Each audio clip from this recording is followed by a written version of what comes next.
You know, usually when we talk about a cyber attack, there's this like inherent expectation of a brute force break-in, right? Yeah, absolutely. We expect the digital equivalent of a burglar just, smashing a window. Exactly. Like Yeah. the alarm goes off, the logs light up in red, the glass shatters, and you know exactly where the perimeter failed.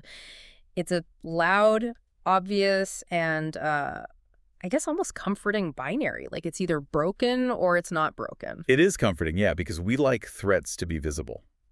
I mean, we want them to trigger the telemetry and all the, millions of dollars of diagnostic tools we've installed across our networks. Right. Because when a threat is loud, the mitigation strategy is pretty straightforward. You just, you isolate the noise.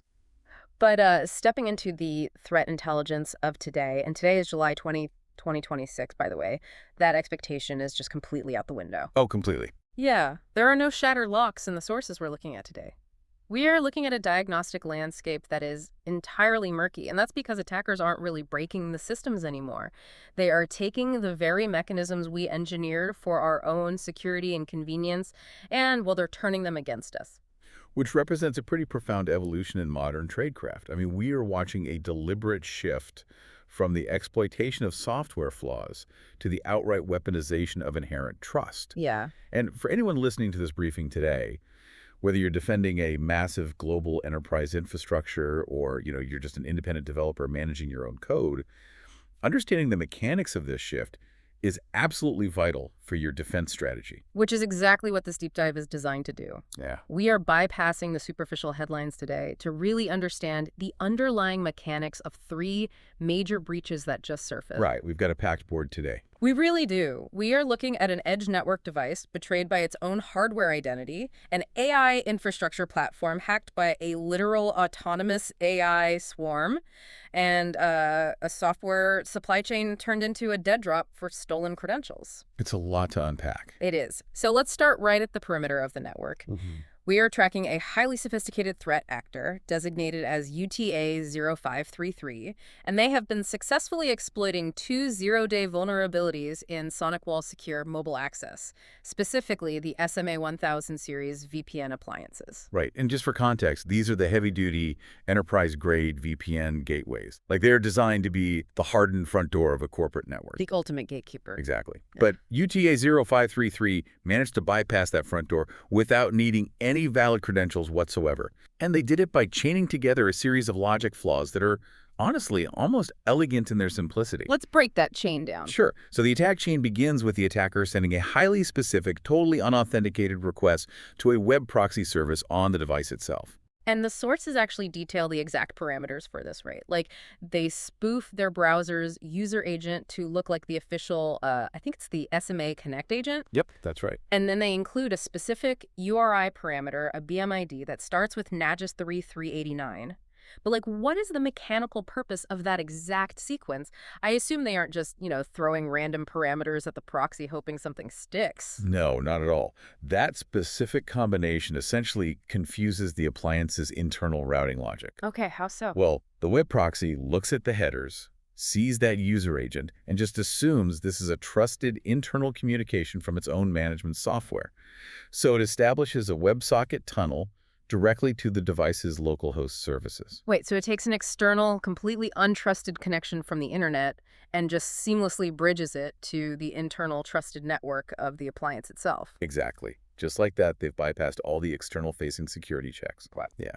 And once they have that internal tunnel, they pivot to target CouchDB, which is an internal NoSQL database running on the appliance. Okay, making sense so far. They use the CouchDB service account to query the system for a very specific file.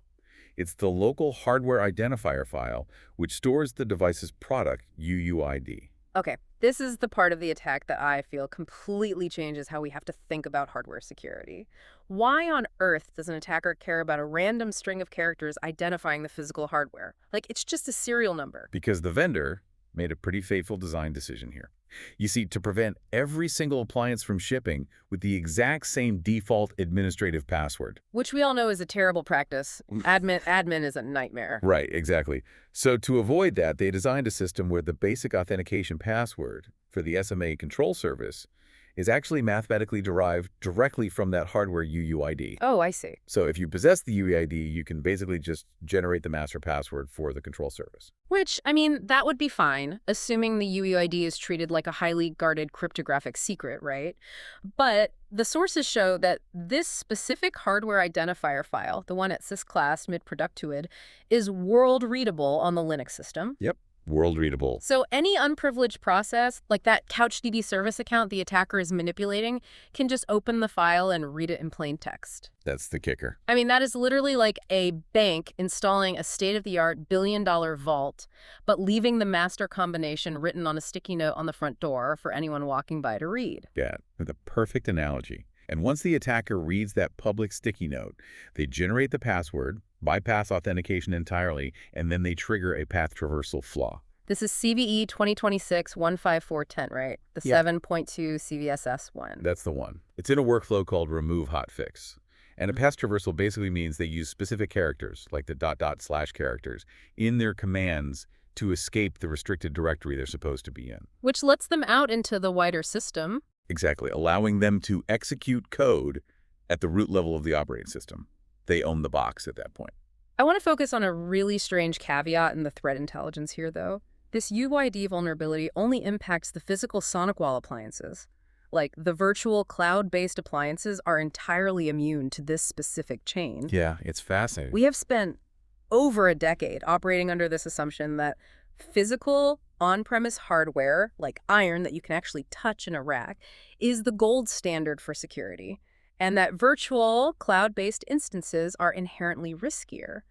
But here, the physical edge device is ironically the liability. It really is one of the great ironies of modern hardware engineering. I mean, think about the fundamental difference between physical and virtual appliances. Okay. Physical appliances require permanent, unique hardware identifiers for things like licensing validation, warranty tracking, and cryptographic seeding. The vendor wants to tightly bind the software license to the specific physical tin they sold you. Right, so you can't just pirate it. Exactly. Virtual appliances, on the other hand, are ephemeral. They are spun up and torn down constantly, so they abstract or randomize those hardware values. Oh, I see where this is going. Yeah, by trying to aggressively lock the software to a physical machine, the vendor created a deterministic, predictable value that became a single point of failure. The physical anchor designed to protect the vendor's licensing model actually became the very liability that compromised the customer. That is wild. So once UTA0533 uses that physical anchor to gain root access to the VPN appliance, what is their actual objective? I mean, they aren't just breaking in to look around. No, definitely not. With root access, they deploy a highly customized and really stealthy toolkit. They drop a binary called root run, disguised as a harmless search utility like source find, which basically allows any of their unprivileged backdoors to escalate to root access on demand. Sneaky. Very. They also inject a custom Java web shell called Orangetail into legitimate SonicWall processes to maintain persistent access over time. But the most damaging action they take by far is launching a simple script that just runs TCP dump. Wait, TCP dump. Just a standard packet analyzer. So they are sniffing the network traffic. Yes, but they are sniffing highly specific traffic. Yeah. They use it to capture unencrypted LDAP traffic passing through the VPN. Ah. And LDAP is essentially the digital phone book and login validation system for an entire corporate network. So the attackers aren't just compromising the gateway, they were sitting silently at the choke point of the network, just harvesting the usernames and passwords of every single employee as they attempt to log in remotely. Wow. For you listening right now, if you're relying on these systems, the practical impact is immediate. If you are running physical SonicWall SMA 1000 appliances, patching is absolutely mandatory. Yesterday. Literally yesterday. But because this was actively exploited as a 0-day since like June 22nd, well before the public patches were available this week, you have to operate under the assumption of breach. Yep, assume breach. If your appliance was exposed to the internet prior to patching, you must hunt for those specific indicators, you know, the Orangetail web shell, the root run disguised binaries, and you must aggressively rotate all credentials that pass through that VPN infrastructure. And that transition from the hardened perimeter actually brings us directly to our second analysis. Oh, right, the hugging face situation. Exactly, because if attackers are finding that breaking through enterprise perimeters requires burning valuable 0-day exploits, They're shifting their focus upstream. They're moving away from the edge devices and starting to automate their attacks directly against the platforms that build our infrastructure. Which brings us to the Hugging Face breach. And for context, for anyone who doesn't know, Hugging Face is effectively the GitHub of machine learning. Yeah, that's a good way to put it. It's the central nervous system of the open source AI community, hosting hundreds of thousands of models and datasets. But the breach itself wasn't executed by a traditional human threat actor meticulously probing the perimeter, right? No, it wasn't. Hugging Face was breached by an autonomous AI agent swarm. Which represents a true watershed moment in automated exploitation. I mean, the attack didn't target a traditional network vulnerability. It targeted the data processing pipeline itself. The malicious AI agent focused on two specific execution paths: a remote code dataset loader and a template injection flaw in a dataset configuration. Let's break down the mechanics of that, because I understand how a human uses trial and error to find a template injection. Yeah. They input a mathematical string into a web form, and if the server evaluates the math instead of just displaying the text, they know they can trick the server into executing code. Right, standard manual testing. But how does an autonomous AI agent accomplish this without a human steering it? It relies on an autonomous agent framework, which acts as a swarm. A swarm. Yeah. The specific large language model powering this hasn't been definitively identified yet, but the framework orchestrated thousands of individual parallel actions across these short-lived sandbox environments. It operates on a massive feedback loop. Okay, so it's learning as it goes. Exactly. It generates payloads, analyzes the server's error messages or rendered outputs, and iterates on its next payload in milliseconds. It wasn't one linear human-driven attack path. It was a self-migrating swarm that constantly staged its command and control infrastructure on temporary public services, shifting its position every time a sandbox was destroyed. That sounds like a sci-fi movie. It really does. And once the swarm identified that the dataset configuration was vulnerable to template injection, it used that flaw to break out of the isolated sandbox, escalate to node-level access on the underlying servers, and literally spent a weekend quietly harvesting cloud cluster credentials. The concept of a parallelized AI swarm probing an infrastructure thousands of times a second is daunting enough. But for me, the most alarming intelligence from this breach isn't even the attack itself, it is the defensive response. Oh, this part is wild. When Hugging Face's incident response team realized an active breach was occurring, they naturally attempted to use Western frontier AI models, the massive commercial heavily funded models, to analyze the malicious code and the C2 logs to understand the attack surface. Naturally. And the commercial models categorically refused to process the logs. Yeah, the safety guardrails of the commercial models were triggered.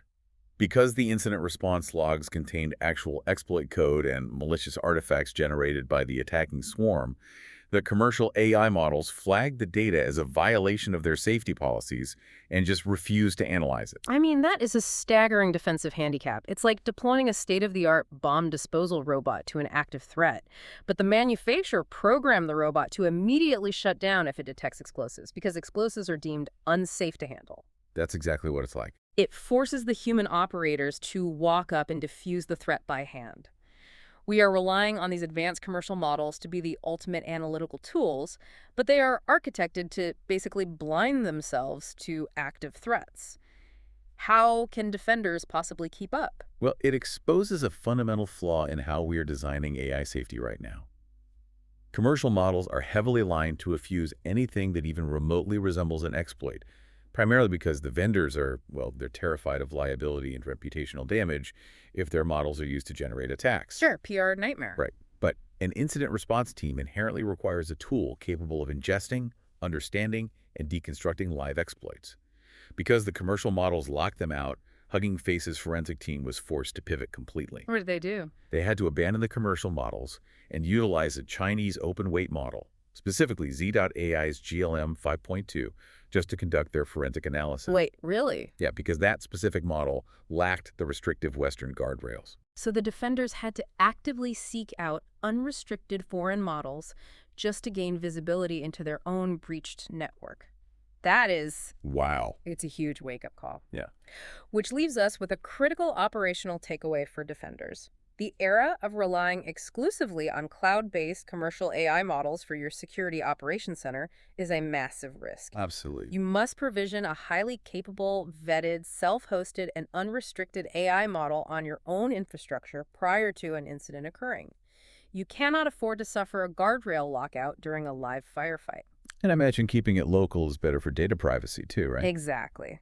Utilizing a local model ensures that your highly sensitive incident data, including the compromised cloud credentials the attacker stole, never leaves your on-premises environment to be processed by a third-party cloud provider. Okay, so we've examined edge devices undermined by their physical hardware requirements and AI platforms hindered by their own safety protocols. Let's trace this threat evolution to its logical endpoint. Let's do it. If attackers want the path of absolute least resistance, they bypass the edge devices and the AI infrastructure entirely. They go straight to the architects. They target the humans writing the code. Which brings us to our third analysis today, the sleeper gem supply chain attack. Right, and this is a highly targeted software supply chain campaign operating within the Ruby ecosystem, specifically engineered to compromise developer workstations. And their method of entry here relies heavily on manipulating the psychology of trust within open source communities, doesn't it? Like they aren't uploading brand new, highly suspicious malware packages that would instantly trigger automated security scanners. Yeah, they're much smarter than that. They are hijacking dormant accounts that project an aura of historical stability. It is incredibly deceptive. Look, if a brand new account publishes a package on RubyGems, both the developers and the automated scanners treat it with immediate skepticism. But the attackers bypass this by taking over accounts that maintained legitimate packages, like Dendreo, which hadn't seen an update since 2020, and a Fastlane plugin RunTestFire Basis Lab plugin that had been inactive since 2019. Right, a 6 or 7-year-old dormant account doesn't trigger a threat scanner. It just looks like old, stable, foundational open source code. It has years of established reputation. Exactly. They aren't planting long game assets. They are weaponizing the community's trust in older, established projects. Right. They also published a fake Microsoft tool named Git Credential Manager. But the true sophistication of this campaign lies in its evasion logic once the code actually executes. Okay, tell me more about that. Well, it doesn't blindly infect every system it lands on. The malware actively scans the host system for over 30 specific environment variables associated with CI/CD pipelines. Like what kind of variables? Things like GitHub Actions, GitLab Jenkins, or Vercel build environments. And if it finds them, it exits. Wait, it just exits. That is completely counterintuitive to traditional malware logic. Usually, a supply chain attack desperately wants to infect the CI/CD pipeline because the pipeline has the keys to push malicious code directly into production. Right. But if this malware detects that it is inside a CI/CD environment, it immediately halts execution and exits. It's like a burglar who breaks into a bank, completely ignores the heavily alarmed bank vault, which is the CI/CD pipeline, and instead just follows the bank teller home to the developer's local machine. Why would it intentionally avoid the most powerful deployment mechanism in the network? Because the attackers understand the modern development lifecycle better than the developers do. Build environments in CI/CD pipelines are inherently ephemeral. They spin up, compile the code, run the tests, and are completely destroyed minutes later. Ah, so there's no persistence there. Exactly. And more importantly, they are heavily monitored and highly restricted. A developer's local laptop, however, is a goldmine of persistent, unmonitored access. That local machine holds long-lived AWS keys, SSH keys to production servers, raw unencrypted source code, and active VPN sessions. The attackers aren't interested in the volatile pipeline. They want the developer's laptop because it is the ultimate implicitly trusted node in the entire organization. The laptop is the real target. So once the malware confirms it is sitting on a developer's local machine and not a temporary build server, what is the end game?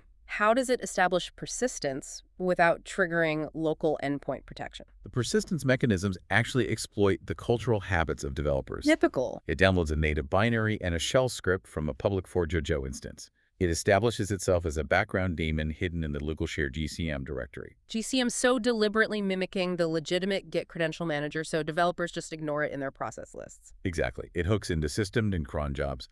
But the most aggressive tactic is that it actively checks if the current user is in the sudo or wheel groups. Checking for admin rights. Yep. If it discovers that the developer has configured their machine to run sudo commands without requiring a password prompt, which is a very common practice for developer convenience. Oh yeah, nobody wants to type their password 50 times a day. Right. Well, if it finds that, the malware immediately reruns itself with root privileges. Basically punishing the developer for prioritizing convenience over security. And once it achieves root access, it drops a Situate root shell backdoor. But it disguises this backdoor as a standard IPv6 networking utility, specifically naming the file ping6 and placing it right in the standard userlocals bin directory. So a system administrator auditing the machine sees a file named ping6, assumes it is just the standard tool for testing IPv6 network connections, and completely glosses over it. Yep, hidden in plain sight. That is incredibly clever, but the sources detail a second parallel campaign on the RubyGems registry that takes this a step further, right? They aren't just using the registry to distribute the malware, they are using it as a data exfiltration mechanism. This is a fascinating evolution in evading network firewalls. The attackers compromised a separate set of developer machines using a malicious browser extension. Okay. This extension silently harvested sensitive data, plaintext passwords, active AWS credentials, crypto wallet seed phrases, and SSH keys. Now, normally, malware attempts to transmit this stolen data to a remote command and control server. Which a corporate firewall would immediately flag and block because it is an outbound connection to an unknown, untrusted IP address. Exactly. So to bypass the firewall, the attackers engineered the browser extension to use standard JavaScript web APIs to package the stolen credentials into a valid .gem archive file, entirely within the local browser environment. Wait, they make a gem file out of the stolen data? Yes, and that uses an intercepted API key to upload that newly created datafil.gem file directly to rubygems.org. They are using the official registry as a literal digital dead drop. I mean, it is like a smuggler moving contraband by packing it into counterfeit Amazon boxes and shipping it through the official postal service. That's a great way to look at it. Because no corporate firewall in the world is going to block outbound traffic from a developer's machine to rubygems.org. Downloading and uploading packages is a core function of their job. They are hiding stolen crypto seeds and AWS keys in plain sight, disguised as normal open-source software updates on one of the most trusted domains on the internet. It is brilliant, and it is devastatingly effective. For you listeners managing development teams, your immediate takeaway is to treat any workstation running dormant or unmaintained dependencies as potentially compromised. Yeah, assume the worst. You need to actively audit your fleets for that hidden daemon in the local shared directory. You need to verify the integrity of the ping6 utility in your system binaries. And if you find any exposure, you must rotate all local and cloud credentials immediately, assuming they have already been exfiltrated through a dead drop. When we synthesize the intelligence from these three domains today, the SonicWall perimeter appliances, the Hugging Face AI pipelines, and the RubyGems developer supply chain, a unified theme really emerges. It definitely does. The definition of a breach has fundamentally changed. The attackers are not breaking down the walls anymore. They are walking through the front door, using the keys we minted for our own infrastructure. They are weaponizing our hardware identifiers to bypass our VPNs. They're using the automated datasets we need for machine learning to compromise our AI models. And they are leveraging the package registries our developers trust daily to turn local workstations into sleeper cells. The baseline reality of operating in 2026 is that implicit trust is a vulnerability. You cannot trust a physical appliance over a virtual one simply because it is hardware. You cannot trust an AI safety guardrail to protect your incident response capabilities. And you certainly cannot trust a piece of code just because it has sat quietly on a registry for 6 years. No, you can't. We have to architect our defenses around the assumption that the trusted mechanisms themselves are the primary attack vectors. As we conclude this deep dive, I want to leave you with a final provocative thought regarding the Hugging Face breach, because it highlights a massive structural issue on the horizon. Let's hear it. We are clearly entering an era of asymmetric warfare. The threat actors have access to unrestricted autonomous AI agent swarms, tools that can tirelessly hunt for microscopic vulnerabilities without any ethical constraints or safety pauses. Meanwhile, we, the defenders, are increasingly handicapped by the heavy, liability-driven safety guardrails of commercial AI models. If we continue to build our defensive AI to be entirely safe, programming it to refuse interaction with anything malicious, Are we inadvertently engineering an ecosystem where only the attackers possess the tools capable of understanding a real attack? That's a scary thought. It is. How do we secure the artificial intelligence we so desperately need for defense when it is being deliberately designed to be blind to the raw, unfiltered reality of the offense? That tension between safety and operational capability is, without a doubt, the defining question for the next decade of cybersecurity. Thank you for joining us for this deep dive briefing. Take this intelligence, audit your trusted mechanisms, and apply these takeaways to your environments. Keep questioning your assumptions and stay secure out there.